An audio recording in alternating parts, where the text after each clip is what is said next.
Να ξέρετε ότι εμείς εδώ, σαν οικογένεια, όλοι είμαστε αγαπημένοι.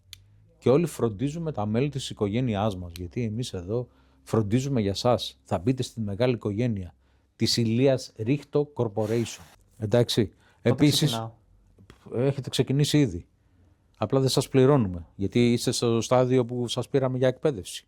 Εκπαίδευση. Εσείς πρέπει να μας πληρώνετε. Είναι τιμή σας να δουλεύετε σε αυτή την εταιρεία. Φυσικά. Εκπαίδευση. Φυσικά. Είναι... Ξεκινάω, κάνω ολόκληρα σχέδια. 10 ώρες. Υπερορία δουλεύω. Ναι, βεβαίως. Και έτσι πρέπει να κάνετε. Πώς θα πάει αυτή η εταιρεία μπροστά. Αν αυτή η εταιρεία δεν χτίσει, τι θα κάνει, θα γκρεμίζει. Εμείς δεν γκρεμίζουμε εδώ τα όνειρα των ανθρώπων. Εμείς χτίζουμε όνειρα, χτίζουμε μέλλον. Σε αυτή την εταιρεία εδώ που ήρθατε, είναι τιμή σας να εργάζεστε. Γκρεμίζετε το ηθικό μου όμως. Θα πάτε πάρα πολύ καλά. Πάρα πολύ καλά. Εγώ βλέπω μακριά το μέλλον να έρχεται. Και με τις αποδοχές τις οποίες θα λαμβάνετε, εγώ πιστεύω θα είστε μια χαρά ικανοποιημένος. Θα περνάτε τη ζωή σας. Θα λέτε με χαρά κάθε πρωί θα ξυπνάτε 4 η ώρα το πρωί και θα λέτε: πηγαίνω στην Ηλία Ρίχτο Corporation να δουλέψω, να εργαστώ και θα κάνω 7 δουλειές ταυτόχρονα. Και θα είμαι και ευτυχισμένος. Είναι τιμή σας να έρθετε σε αυτήν την εταιρεία. Δηλαδή να έρθετε, έχετε έρθει ήδη και δουλεύετε, αλλά δεν το έχετε καταλάβει.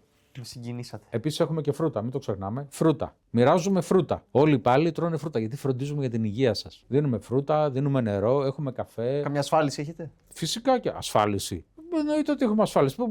Είμαστε η Ηλία Ρίχτο Corporation εδώ. Έχετε καταλάβει. Σας το είπα, είναι τιμή σας να δουλέψετε εδώ. Μεγάλη σας τιμή. Αλλά δεν σας βλέπω να είστε ενθουσιασμένους γιατί περιμένουν και άλλοι 15 από πίσω. Ξέρετε. Άλλοι 15. Φυσικά ο μόνος νομίζετε ότι είστε. Ξεκινάω. Εντάξει, πολύ ωραία. Λοιπόν, περάσα από το λογιστήριο. Εντάξει. Ναι, εγώ το σημειώνω. Ο Φέδωνας έχει ξεκινήσει ήδη. Για 3 μήνες θα είναι εδώ στην εκπαίδευσή του βεβαίως. Και μετά θα έχετε και τις αποδοχές πρώτου επίπεδου. Εντάξει, οι οποίες για 5 χρόνια θα είναι εκεί. Που είσαι Ευανθία. Το βασικό μισθό. Βάλτε το φρουτάκια. Και όλο το πακετάκι. Εντάξει.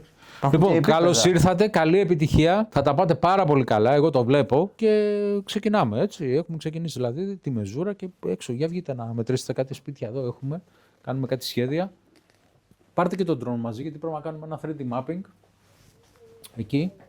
Ναι, σηκωθείτε, μην τρέπεστε, σηκωθείτε. Πάτε. Μπράβο, έτσι, ενέργεια θέλω. Έτσι, όλα θα πάνε καλά, μην στεναχωριέστε. Μπράβο, έτσι. Θέλουμε κι άλλους σαν και εσάς.